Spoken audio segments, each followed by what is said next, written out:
Are you saying that this is largely, if not purely, political? Yes. What I'm saying to you is that clearly this whole matter essentially is political, but it is also religious. It's a two-headed dragon. It is political in the sense that a number of politicians feed into this narrative and believe that as long as it is going on, it serves as evidence of the weakness of the president. And that is bad. A lot of politicians on the other side feel like that and believe that. However, there's also a much more insidious aspect of it, and that is the religious one. And the fact of the matter is that the whole Al-Qaeda thinking has permeated this land in certain parts of our country. And their own philosophy, their own belief is that they're not prepared to settle for anything other than the establishment of an Islamic caliphate where Sharia law is in full place, and where we cannot have the kind of modern, civilized, secular system where Muslims and Christians can live in peace in a secular state where rights are guaranteed, like every other normal country, bar one or two, in the world. So it's both political and it's both religious. I think the politicians that are sympathizing with them secretly and are covertly supporting them are making a grave error, by the way, because by the time, if they ever achieve, God forbid, what they want to achieve, and if it is that this president is swept aside either before next year or next year and someone else comes in, I don't believe these problems will stop. And that's where they've got it wrong. It's gone so far now that nothing can stop it. Putting a Muslim northern president in the villa next year will not stop the insurgency. That's what some think, but that's not what's going to happen. They have smelt the blood, they have tasted it, and they want to go all the way. And they will not stop until they Islamize and they turn the whole of Nigeria into an Islamic fundamentalist state. And that will never happen. You do admit that you have been one of the greatest critics of this present administration. You say that was in the past. The question will be, what has changed for you? Are you now satisfied with the current handling of the current security situation?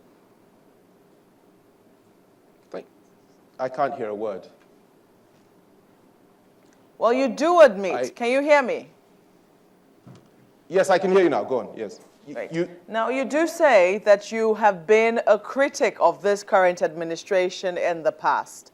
The question will be, what has changed for you? Are you satisfied with the way the security situation is being handled? Good. Thank you. Could I respond to that? Oh, yes, please. Yeah, sure. Thanks. Yeah, sure. I mean, you say admission. It's a statement of fact. I mean, the fact of the matter is that, of course, as far as I'm concerned, over the last 3 years, this government has made a lot of mistakes. They have got a lot of things wrong. And certainly, they are human. They have not steered the country in the right course on many occasions and on many issues. However, when you look at it closely and you now look at the opposition, that is the alternative, and you look at the government, believe me, it's like comparing chalk to cheese. I've been there. And I'm saying that I would rather support a government that may not get it right all the time, but at least is committed to at least attempting to get it right, than to associate myself with people that, as far as I'm concerned, have an element of, Haramite elements within their ranks, and some of these elements sympathize with Boko Haram. I would rather side with a government and with a party that is fighting Boko Haram in the name of God, both Christians and Muslims coming together, than to side with a party or a group of people who I have come to believe and realize may well be culpable in some of the actions of Boko Haram. You said what has changed. Well, Chibok did not happen before. Chibok happened, and I cited an example of what I believe is the culpability of the governor of Borno State in the Chibok affair. Now, I may be wrong. It's left to him to clarify this, but this is the information that I have. I also cited to you comments made by the leading presidential candidate of the opposition. He made them a year ago. But as we speak today, the likelihood is that he may end up being the presidential candidate for the APC. And I would not be seen associating myself with such people.